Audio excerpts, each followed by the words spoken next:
মানুষ যে কত মরে, আর মরণ যে কত সহজ, আর জীবন যে কত কঠিন। মানুষ সিসিউতে ভর্তি হচ্ছে, কথা বলছে, অস্থিরতা প্রকাশ করছে, ভালো লাগছে না, মরে যাচ্ছে।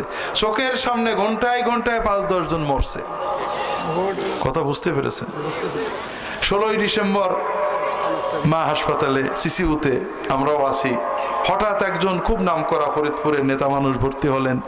16ই ডিসেম্বরে খেয়েছেন কোনো অনুষ্ঠানে, গ্যাস হয়েছে, ভর্তি হলেন। যেহেতু প্রভাবশালী মানুষ, অনেক মানুষ তার সাথে, ডাক্তাররাও প্রাণপণে চেষ্টা করছেন, কিন্তু কোনো প্রভাবেই কাজ হলো না, হঠাৎ মারা গেলেন। উনি যখন খেয়েছেন তখনও মনে করেন নিজে মরবেন, যখন হাসপাতালে ভর্তি হয়েছেন তখনও মনে করেন নিজে মরবেন, কিন্তু মৃত্যু এসে গেছে।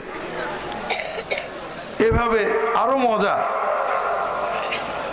মিনিটে ঘন্টায় 2 ঘন্টায় মানুষ মরছে, আপনজনেরা পাগলের মতো কাঁদছে। আর ঠিক একটু পাশে আপনারা জানেন অম্বিকা কি যেন হল নাকি, ওখানে প্রচন্ড ঢোল ডগর বাজিয়ে মানুষ গানও গাচ্ছে। এই কান্নাও শুনছি, ওই গানও শুনছি। আবার ওই গান যারা গাচ্ছেন তাদেরও কেউ হয়তো আগামীকাল কানবেন। এটাই জীবন। তো দুর্ভাগ্য, আমরা জীবনটা বুঝতে পারলাম না। আমরা অনেক সময় মনে করি যে মৃত্যুর কথা মনে করা বোকামি। যেমন যে ছাত্র মনে করে পরীক্ষার কথা মনে করা বোকামি। আসল বোকা কে?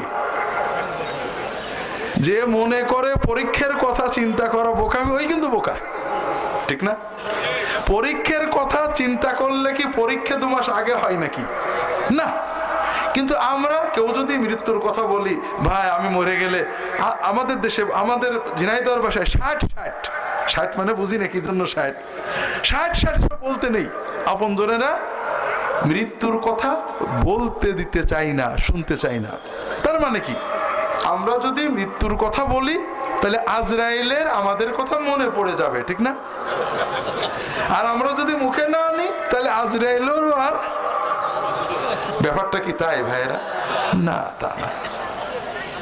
কাজেই ওই ছাত্রই তো বুদ্ধিমান যে জানুয়ারির 1ম থেকে পরীক্ষার কথা মনে রাখে, আর সেই তো বোকা যে জানুয়ারি, ফেব্রুয়ারি, মার্চে লেখাপড়া করার কথা বললে বলে আরে দেরি আছে, পরীক্ষা তখন দেখা যাবে।